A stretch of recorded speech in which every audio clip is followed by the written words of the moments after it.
और कारागार में भी एक वृक्ष के नीचे, नीम के नीचे आप बैठ गए। संकल्प सिद्ध पुरुष थे, वहीं आपने लकड़ी इकट्ठी करके संकल्प से ही अग्नि को प्रकट कर दिया, वहीं आप ध्यानस्थ हो गए। सिद्ध पुरुष थे। जब वहां ध्यानस्थ हो गए तो पहले तो लोगों का ध्यान नहीं गया, लेकिन बाद में हुआ कि वो अग्नि खुले आकाश के नीचे, ना द्वारा ईंधन डाला जा रहा है और ठंडी गर्मी बरसात का कोई प्रभाव नहीं, अग्नि चैतन्य है, धूना चैतन्य है, अग्नि जल रही है। तो आओ भगवान, आओ विराजो। ओ भैया वहीं वहीं बैठ जा, वहीं बैठ।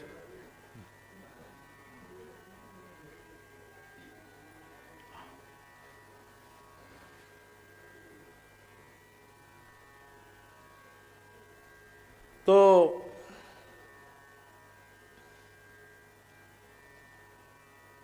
बाबा बैठ गए, अग्नि अपने आप चैतन्य है।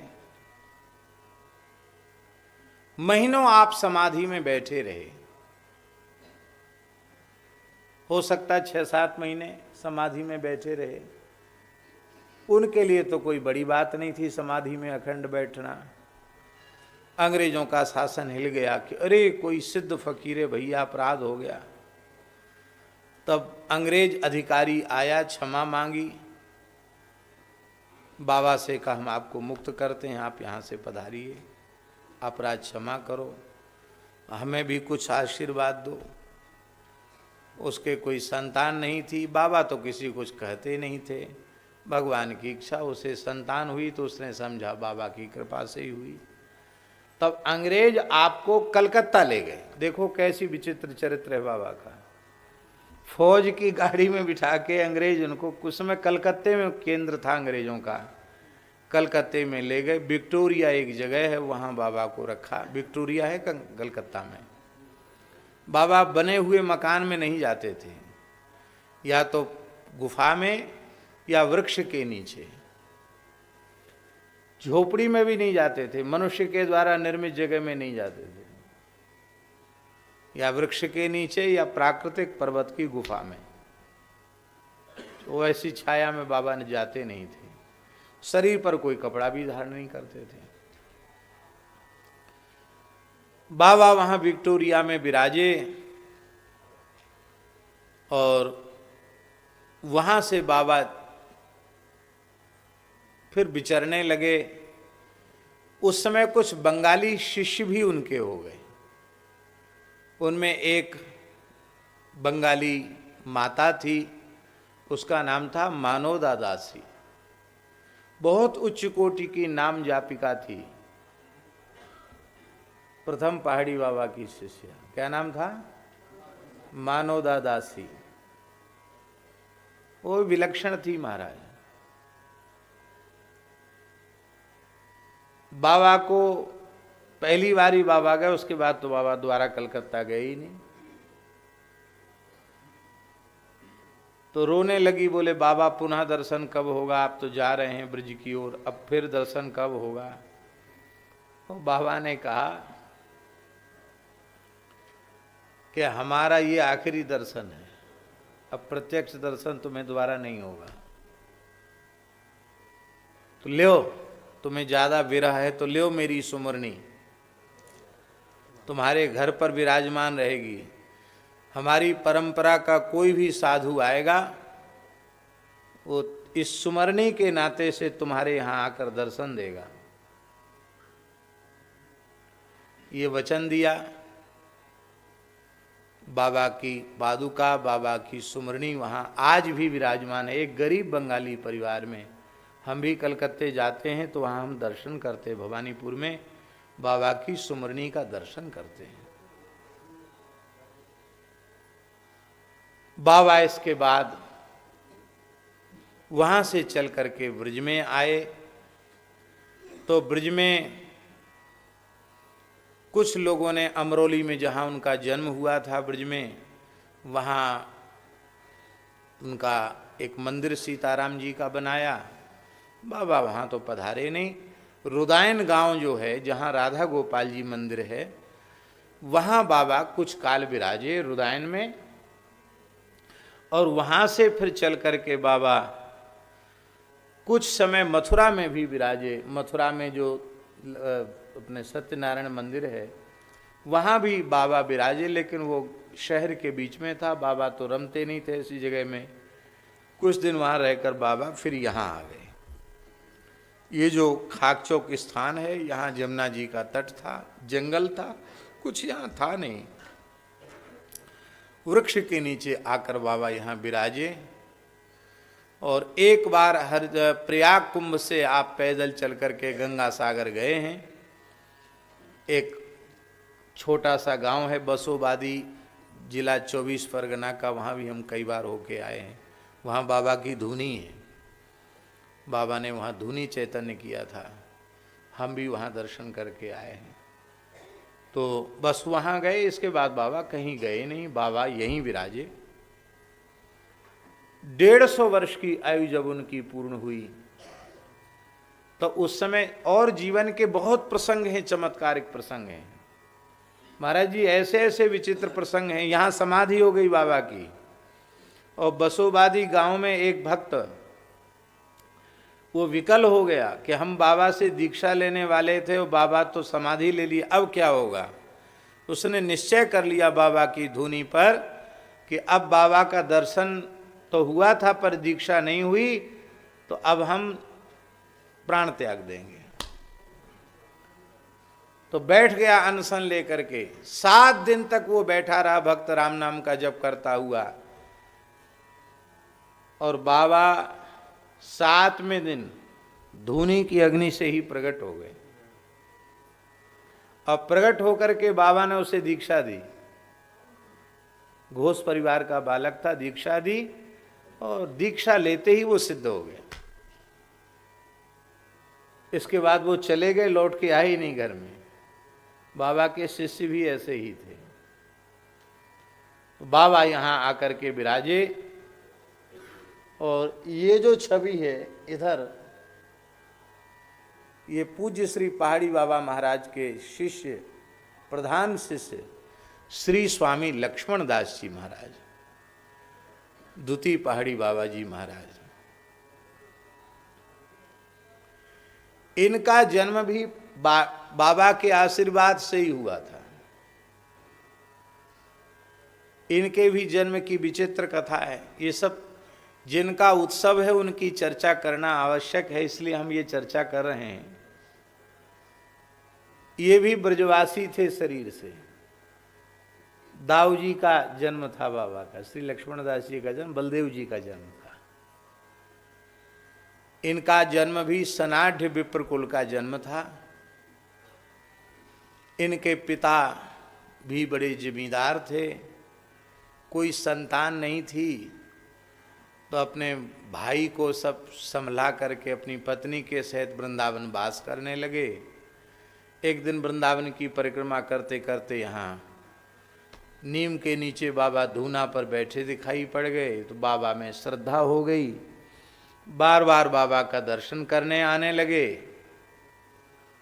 तो बाबा ने कहे, बच्चा क्यों आता है भाई, ब्राह्मण देवता क्यों आता है, क्या काम है तुझे, क्यों आता है यहाँ।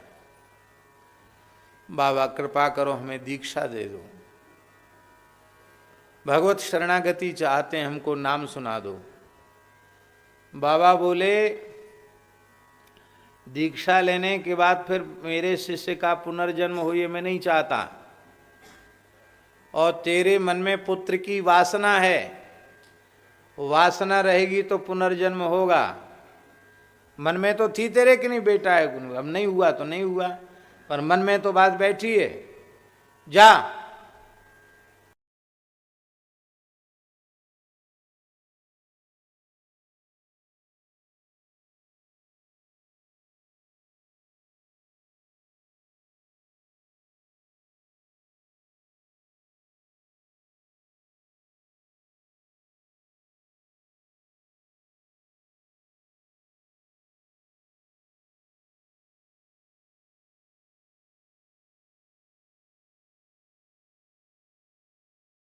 है यदि पुत्र हो जाएगा तो हम आपको ही अर्पित कर देंगे।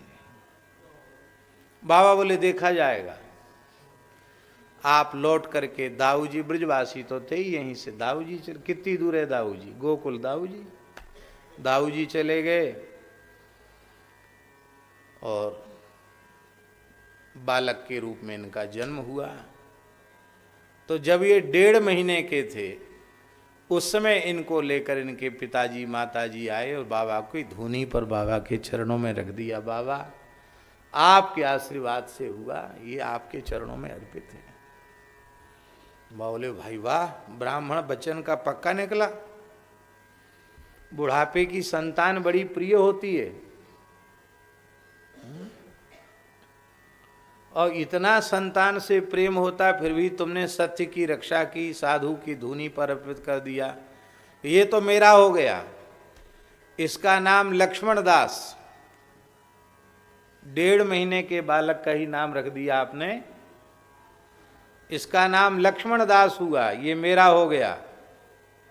अब तुम्हारा नहीं है, मेरा हो गया। 4 तेरे और होंगे,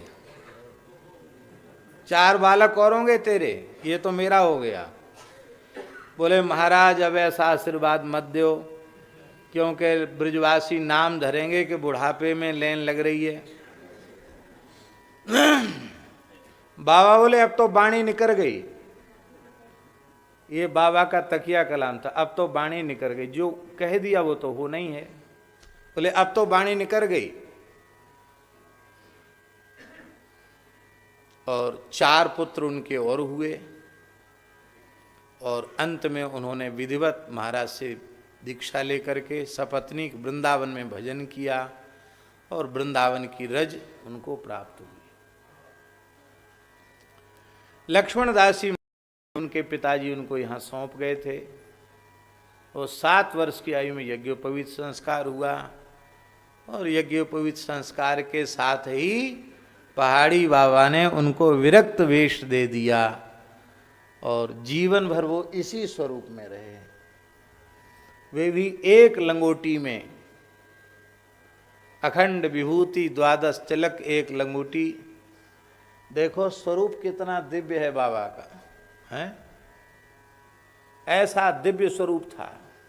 और ये भी ऐसे विरक्त थे, द्वितीय महापुरुष, ये भी ऐसे विरक्त थे महाराज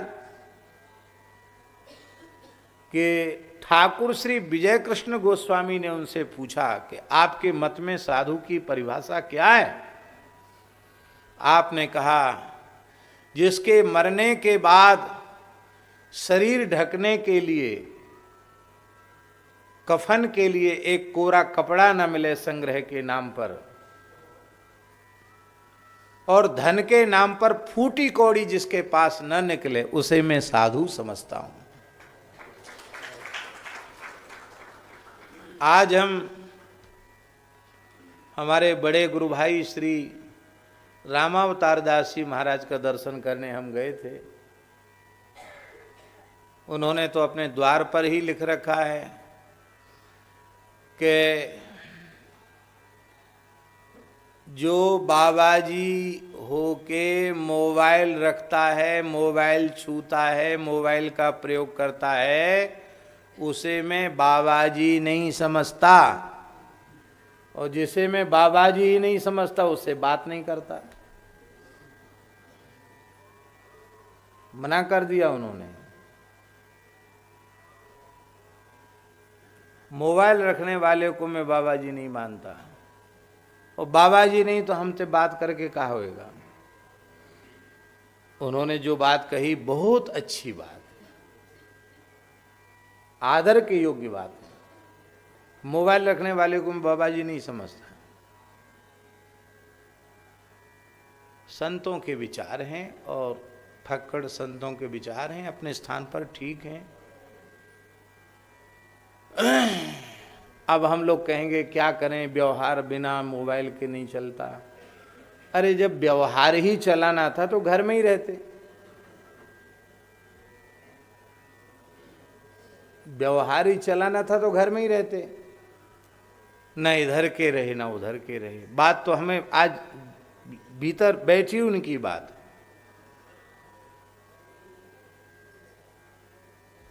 हम लोग भी चातुर्मास करते, उन्होंने भी चातुर्मास किया। और आषाढ़ शुक्ल एकादशी से और कार्तिक शुक्ल द्वादशी तक वे किसी से मिले ही नहीं। बोलने की बात तो दूर रही।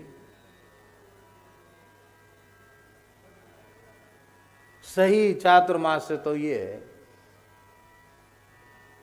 तो महात्माओं की अपनी रहनी होती है।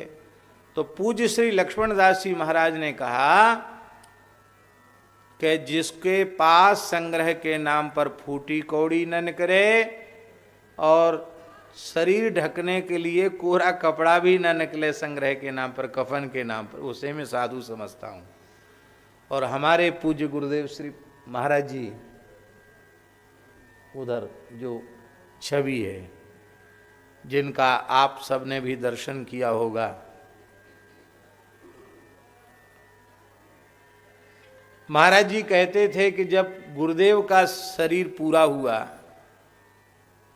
श्री स्वामी लक्ष्मण दास जी महाराज का, तो महाराज जी कहते थे कि स्थान में संग्रह के नाम पर वस्तुतः फूटी कौड़ी नहीं थी। रुपया पैसा के नाम पर स्थान में फूटी कौड़ी नहीं थी। और महाराज जी के शरीर को ढकने के लिए कोरा कपड़ा नहीं था। कहने को तो प्रवचन में हम भी बहुत कुछ कह देते हैं, लेकिन जो कह देते हैं वो दिखाई पड़े ये कम होता है। पर बाबा ने जो कहा वही हुआ।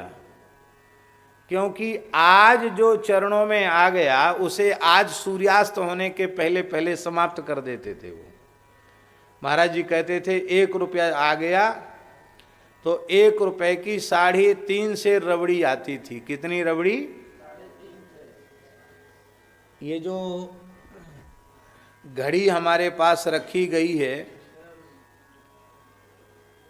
वो इतनी अच्छी घड़ी है कि जब से रखी है तब से 12:20 बजा रही है और अभी भी 12:20 ही हैं।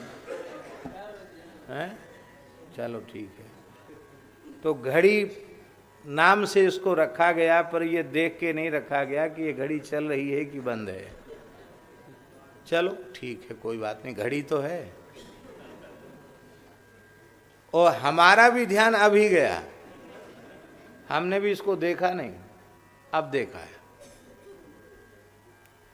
तो भगवान की कृपा से 1 रुपए की 3.5 से रबड़ी आती थी। तो महाराज ध्यान से सुने, 3.5 से रबड़ी 1 रुपए चढ़ गया तो महाराज कहते थे, श्री स्वामी लक्ष्मण दास जी महाराज परम गुरु महाराज कहते थे कि बच्चा लगता है रघुनाथ जी रबड़ी का भोग लगाना चाहते हैं। 1 रुपए की 3.5 से रबड़ी आती तो तुरंत कहते जा गोपेश्वर महादेव पे जाओ। गोपेश्वर महादेव की रबड़ी उस समय पूरे वृंदावन में प्रसिद्ध थी। महाराज जी कहते थे अपने जमाने में गोपेश्वर की रबड़ी वृंदावन में प्रसिद्ध थी। समय समय की बात है। ये हरी सेठ वाली दुकान जो है, इसके पुरखा, इसके दादा परदादा रबड़ी प्रसिद्ध थी, बहुत पुरानी दुकान है, अब तो वो ऐसी हो गई। तो महाराज कहते 3.5 से रबड़ी आती, ठाकुर जी को भोग लगता, गुरु जी इतना लेते 1 कण और सब बांट देते, खत्म। रखते नहीं किसी को कि वो गया है वहां परिक्रमा करने गया तो बाद में उसको मिले, नहीं। हाजिर में हुज्जत नहीं, गैर की तलाश नहीं। वही बात महाराज जी कहते थे पहाड़ी बाबा, हाजिर में हुज्जत नहीं, गैर की तलाश नहीं। जो आया खत्म करो, उसके लिए रख लेना, अरे वो गृहस्थी का काम है। आज खाए कल को झंके, ताकू गोरख संग न रखे, महाराज जी कहते थे। आज खा लिया, कल के लिए गठबंधन कर लिया कि रास्ते में क्या खाएंगे, बोले वो ऐसे साधु को संग नहीं रखते हैं। वो गृहस्थी से भी गया बीता है, ठाकुर जी पर बिल्कुल विश्वास नहीं। ऐसे महापुरुषों का जीवन ऐसा हुआ करता था। लेकिन महाराज जी कहते थे कि श्री लक्ष्मणदास जी महाराज का जैसा संस्कार और जैसा भंडारा हुआ, कहते मेरे जीवन में इस प्रकार का भंडारा हमने देखा नहीं। वृंदावन में पता चला और ब्रजवासी इकट्ठे होने लगे, रेशमी कपड़ों के थान आ गए महाराज, इतना सामान यहां। कहते जगह जगह भंडारे हुए बाबा के, दाऊ जी में, बरसाना में, नंदगांव में। ब्रजवासी मानते थे बाबा को, सब ब्रजवासी भगत थे। हमारे बाबा, हमारे बाबा, हमारे बाबा, बहुत अद्भुत महापुरुष थे। और जो दास के पूज्य गुरुदेव, जिनकी कृपा से दास को ये साधु का वेश प्राप्त हुआ, उनकी कृपा करुणा मिली, ऐसे पूज्य श्री महाराज जी का जीवन भी जिन लोगों ने निकट से देखा, ऐसा ही अद्भुत अनुपम जीवन था उनका, विलक्षण जीवन था उनका। वो दर्शन करें आप, उस तरफ जो छवि है, छवि में देखने से भी लगता है कि कोई सिंह विराजमान है। हिम्मत नहीं थी किसी की आंख मिलाने की उनसे उनके जमाने में। लगभग 120 वर्ष की आयु में वो भगवत धाम प्रयाण किया उन्होंने, और ऐसे ही सिंह के जैसे गरजते रहे। एक अचला, एक लंगोटी और एक गमछा, दूसरा अचला नहीं, दूसरी लंगोटी नहीं, दूसरा गमछा नहीं। जिन लोगों ने यहां दर्शन किया है, अभी उन भक्तों में तो कम ही लोग यहां बैठे हुए हैं। जीतू भाई ने तो देखा, नीम के नीचे बाबा बैठे हुए हैं, एक लंगोटी लगा करके, और फक्कड़ मस्त। सामने हमारे बड़े गुरु भाई बैठे हैं, श्री सुखराम दास जी महाराज, महाराज जी के शिष्य हैं। किस उम्र में दीक्षा ली थी बाबा? हैं? हाँ,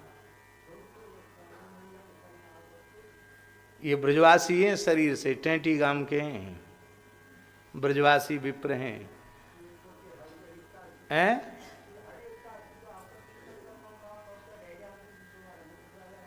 हाँ, मैया के संग आओ करते। कितने उम्र ही जब दीक्षा ली? 5 साल के है जब बाबा की दीक्षा ली, महाराज जी की दीक्षा ली। तब से लगातार बाबा भजन में लगे हैं। और बाबा तो महाराज जी की दीक्षा, ध्रुव जी की आयु में बाबा ने दीक्षा ली, 5 वर्ष की उम्र में महाराज जी की दीक्षा। और ये तो बार बार विरक्त होना चाहते थे, बाबा जी बन जाऊंगा, बाबा जी बन जाऊंगा। तो एक बार तो चल पड़े वृंदावन के लिए बाबा। कितनी उम्र ही बाबा जब चल पड़े? हैं? हाँ, और तब तक बाबा ने उस जमाने में विवाह नहीं किया। 86 वर्ष की आयु हो रही बाबा की। हाँ, जो ब्याह बारवा तो बात है मने कर देते बाबा, वही ब्याह ना करनो, ठीक है, उसे मना कर देते बाबा। तो उस जमाने में बाबा 27 वर्ष की आयु तक एक विरक्त साधक के जैसे घर में रहे, आप सोचो। और इसके बाद फिर मैया खींच गई। हाँ हाँ हाँ, तो हरे एकादशी आमते बाबा, तो बाबा कहते मुख्य चीज भजन करवाओ, भजन करो करो, भजन करो करो। बाबा भजन में लग गए। भजन में लग गए तो संसार में प्रवृत्ति कहाँ से हो। तो जब 27 साल के है गए, बाबा ने ब्याह करने की बिल्कुल मने कर दी। तो मैया बोली कि अब मैं जमुना जी में डूब मरूंगी,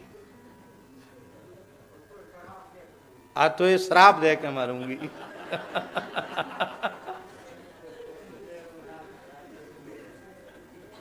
तो मैया आई जमुना जी पे वहाँ टेंटी गांव से चल के जमुना जी पे आ गई। और आए के मैया ने अपने सवरे, क्यों बाबा, आभूषण सब उतार के फेंकना शुरू कर दिए। सब फेंक दिए उतार के आभूषण, सब सोनो चांदी ले आई मैया। अब सब फेंक दिए, बोले मैं जमुना जी में कूद मर रही हूं और तो श्राप और दूंगी। अकेले पुत्र बाबा और पिताजी पधार गए पहले ही हैं, 2.5 महीना के थे तब पिताजी पधार गए। तब आपने देखा कि मैया बहुत विकल है, तो मैया के चरण पकड़ लिए। अच्छा तू जो कहेगी सो हम करेंगे, अब तू मरने का विचार छोड़ दे, श्राप मत दे, बस आशीर्वाद दे। तो मैया देखो ब्रजवासी माताएं कैसी होती हैं। मैया प्रसन्न हो गई, बोले जा मैं आशीर्वाद दे रही हूं, तेरे 4 छोरा होंगे, उनमें एक उनमें महात्मा है जाएगा। तो बाबा के पुत्रों में श्री मदन मोहन दास जी आपके पुत्र हैं, जो ठाकुर जी के शरणागत हैं और विरक्त शिष्य विरक्त संत हैं। 4 पुत्र होंगे तेरे, ब्याह के पहले कह दई 4 पुत्र होंगे, उनमें एक महात्मा हो जाएगा और तू महात्मा हो जाएगा, फिर भजन करेगो, ते भजन करते करते शरीर पूरा करेगो। मैया आशीर्वाद दे के गई।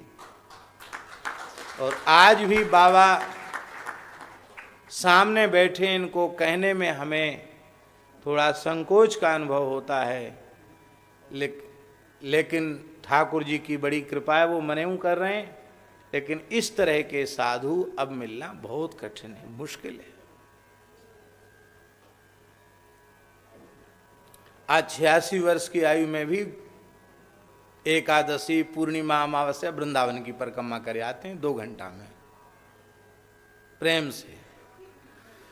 और बीमारी के नाम पे एक गोली भी नहीं खाते, कुछ भी, कोई रोग दोष बीमारी शरीर में नहीं है, एकदम स्वस्थ हैं। और 86 की उम्र चल रही है। हम 50 वर्ष की आयु में उतने स्वस्थ नहीं हैं जितने बाबा 86 वर्ष की आयु में स्वस्थ हैं।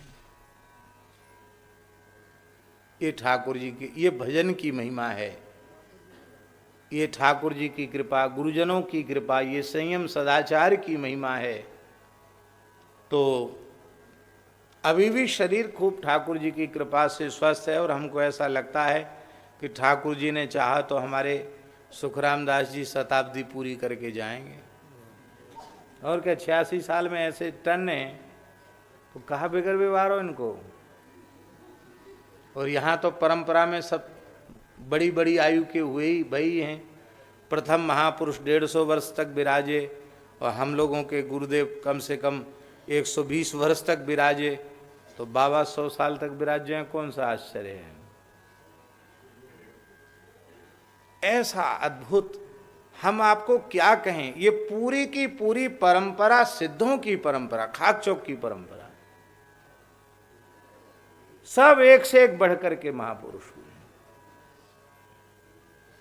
हमारे ऊपर भी महाराज जी ने जो कृपा की, वो सामान्य कृपा नहीं की, विशेष कृपा की। हम उस कृपा का वर्णन नहीं कर सकते हैं। और ये बैठ करके सभा में सबके सामने कहने योग्य बातें नहीं है, जिनको हम कहें आपके सामने, कहने से उनकी महिमा कम हो जाएगी। पर जैसी कृपा इन पूज्य गुरुजनों ने की है,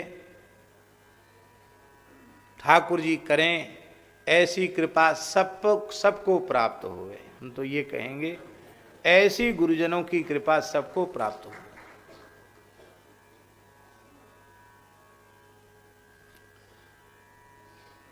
एक होती है ममता, छोह, दुलार, वात्सल्य, वो हमने महाराज जी का प्राप्त किया।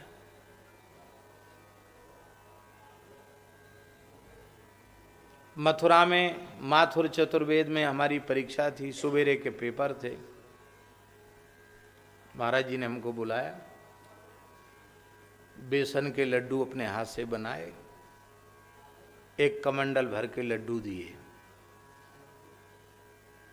महाराज जी के फलक पर रहे जलने के, तो उनके महाराज जी ये फपोला आ गए हाथ में कैसे? अरे बोले बच्चा क्या बतावें, ये बेसन के लड्डू बना रहे थे, उसी में घी छिटक गया कढ़ाई का, वो फपोला आ गया। तो तुम्हारे लिए बना रहे थे लड्डू कि तुमको परीक्षा देने जाना है, 11-12 बजे आओगे, गर्मी का समय है, माथा चढ़ जाएगा, और 2 लड्डू खा के पानी पी के जाओगे तो माथे में तरावट रहेगी, बढ़िया से परीक्षा दे के आओगे, अच्छे नंबरों से पास होगे। तो हमने कहा महाराज जी आपके फलक पड़ गया, कोई ऐसी आवश्यकता तो नहीं थी। चल झट बक बक करता है, गर्मी चढ़ जाएगी, तबीयत बिगड़ जाएगी, और तुम प्रसन्न रहो, ठीक रहो, मस्त रहो, बस ऐसा कहे कि उनके नेत्र भर आए। ऐसा वात्सल्य हमने प्राप्त किया उनका। हम आपको क्या कहें, हमारा विद्यार्थी जीवन था, रहते तो साधु जैसे ही थे, पर अपने जीवन में महाराज जी ने किसी को अपने पास नहीं रखा। जहां वो शयन करते थे वहां तो किसी को नहीं रखा अपने पूरे जीवन में, पर कुंभ में जाते महाराज जी तो हमको साथ ले जाते, महाराज जी के छत्ता में हमारा आसन रहता था।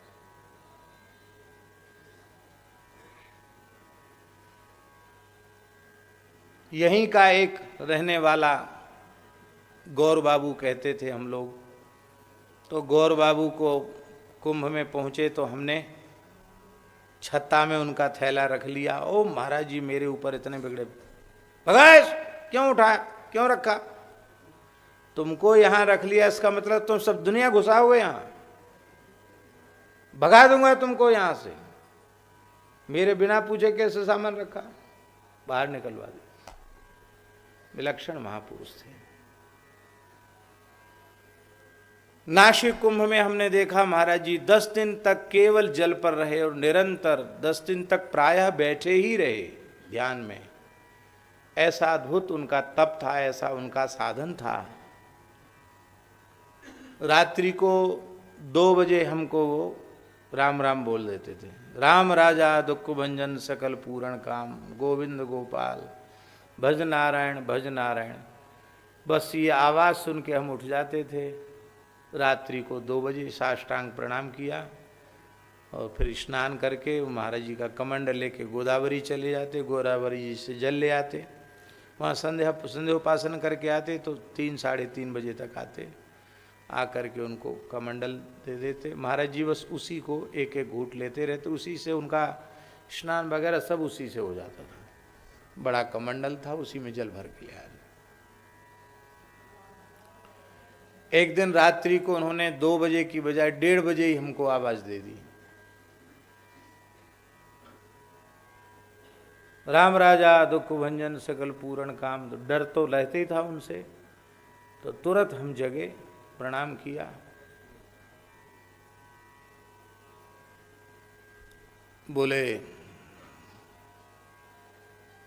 क्या टाइम हो गया देख, एक ऐसी घड़ी जैसे ऐसी होती ना, ऐसी घड़ी हम रखते थे थैला में। तो महाराज जी 1:30 बजा है। मैंने एक संकल्प किया है,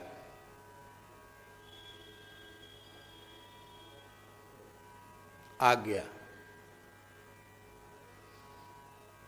मेरी एक आध्यात्मिक संपत्ति है और एक गुरु परंपरा से प्राप्त संपत्ति है, गुरु स्थान। मैंने आज अपनी आध्यात्मिक और भौतिक दोनों प्रकार की संपत्ति का उत्तराधिकारी तुम्हें निश्चित किया। हमने कहा महाराज जी हम तो विद्यार्थी हैं। चल हट, बक बक करता है। मैं तुमको 3 जन्म से जानता हूं,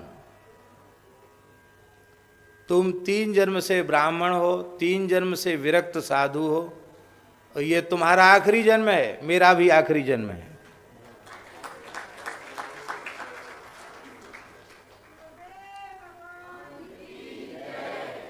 सो जाओ। वहाँ ये नहीं कह सकते थे कि अब तो 2 बजे तो जगना है और 4-5 मिनट तो हो ही गए, अब क्या सोएं, सो जा। तुरंत चद्दर ओढ़ के लेट गए।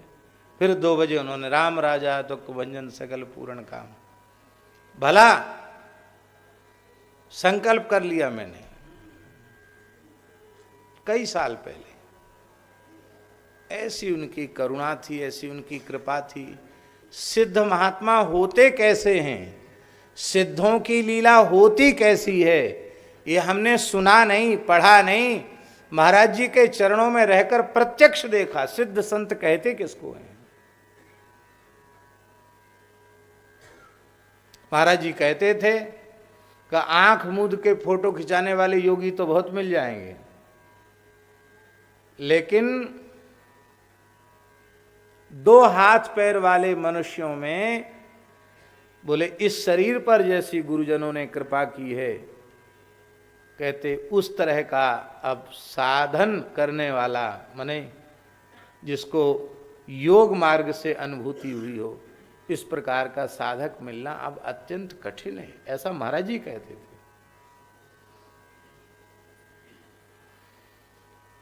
पर दुर्भाग्य है कि हम लोग उनकी जो साधना की जो पद्धति थी, उपासना की पद्धति, उसको हम लोग नहीं ले पाए।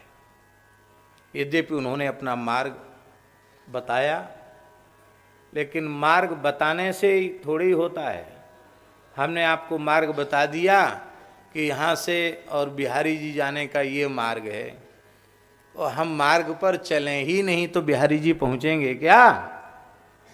अरे मार्ग बताया गया, उस पर चलोगे तो वहाँ तक पहुँच जाओगे। और पर फिर भी गुरुजनों की कृपा करुणा का भरोसा है, उनकी कृपा से ही जीवन है, उनकी कृपा से ही सब कुछ है। हम अपने आप को बहुत गौरवशाली समझते हैं कि ऐसी दिव्य परंपरा में हमें विरक्त वेश प्राप्त हुआ,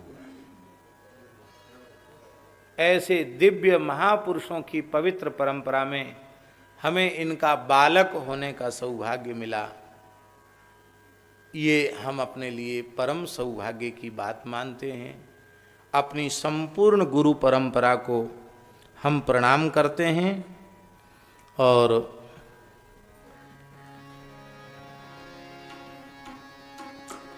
समय क्या हुआ है? हाँ, तो बस हम एक छप्पे छंद बोल करके और फिर जो हम कहना चाहते थे वो तो हम कल कहेंगे। हमारा मन था कि हम पहाड़ी बाबा की परंपरा के जो मूल द्वाराचार्य श्री साकेत निवासाचार्य श्री टीला जी महाराज का स्मरण हम करें।